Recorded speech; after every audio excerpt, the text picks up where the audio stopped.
Assalamualaikum warahmatullahi wabarakatuh.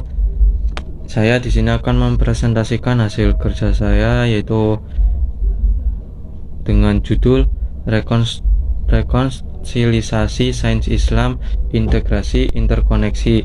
Sebelumnya, perkenalkan dulu, nama saya Faris Adila dengan NIM 206222026.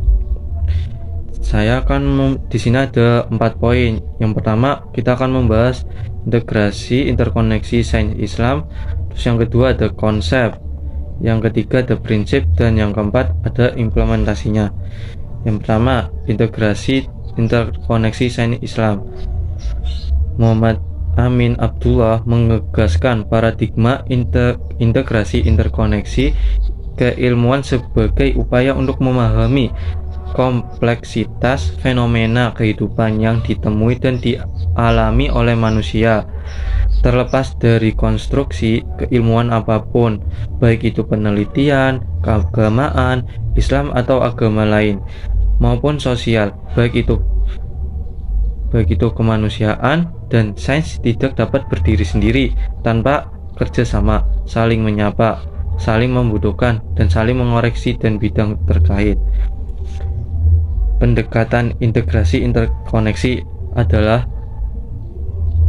pendekatan yang berusaha saling menghargai, yaitu saling menerima keilmuan umum dan agama. Jadi ilmu dan agama itu saling berlebur atau bergabung lah, sadar akan keterbatasan masing-masing dalam memecahkan persoalan manusia sehingga ada kerjasama, setidaknya saling memahami, yaitu saling seimbang antara ilmu pengetahuan dan ilmu agama, dan cara berpikir atau proses dan prosedur antara kedua departemen. Yang kedua yaitu konsep. Konsep dalam lingkup ini ada terbagi menjadi dua, yaitu yang pertama konsep integrasi. Dalam konsep ini, ilmu pengetahuan modern, ilmu umum, mengasumsikan bahwa hanya objek ilmiah yang valid yang dapat dirasakan dengan indera fisik. Sebaliknya, bagi para penganut ilmu agama, benda-benda non-fisik seperti Tuhan dan malaikat atau jiwa adalah benda mulia yang meningkatkan dan memperkuat keberuntungan dengan meningkatkan status ilmiah para ilmuwan.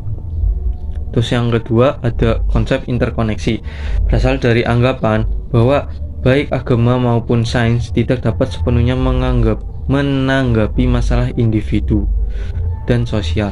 Menyimpang dari anggapan tersebut, dialog antara sains dan agama juga diperlukan. Berarti itu komunikasi antara sains dan agama. Terus ada prinsip-prinsip. Masyarakat saat ini percaya bahwa agama dan sains adalah dua entitas yang tidak dapat dipertemukan, atau susah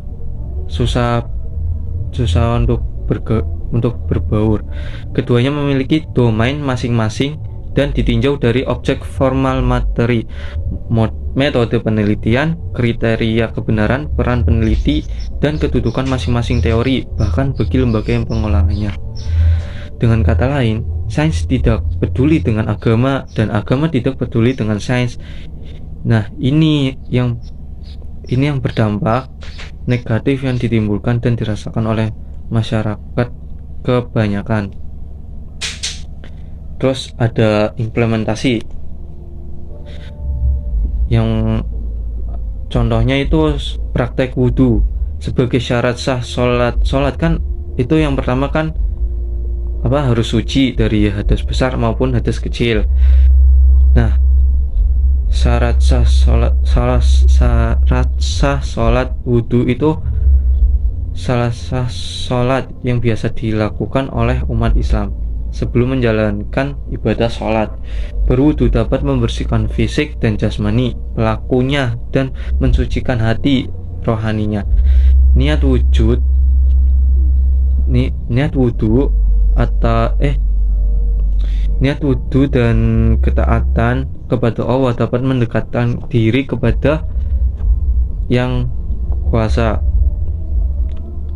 Sedangkan menjalankan rukun dan sunnah dalam mengalirkan air pada anggota tubuh tertentu, yaitu kayak berwudu, menjilat, mencuci, dan menggosoknya secara ilmiah dapat menjaga kebersihan tubuh. Terus ada juga menurut Sulaiman Al-Kumayi dalam buku Salat Penyembahan dan Penyembuhan mengatakan bahwa keadaan sujud dapat memompa darah secara optimal ke dalam urat-urat nadi otak di kepala. Hal ini dapat menghindar orang dari kematian mendadak akibat pecahnya urat nadi otak karena hipertensi.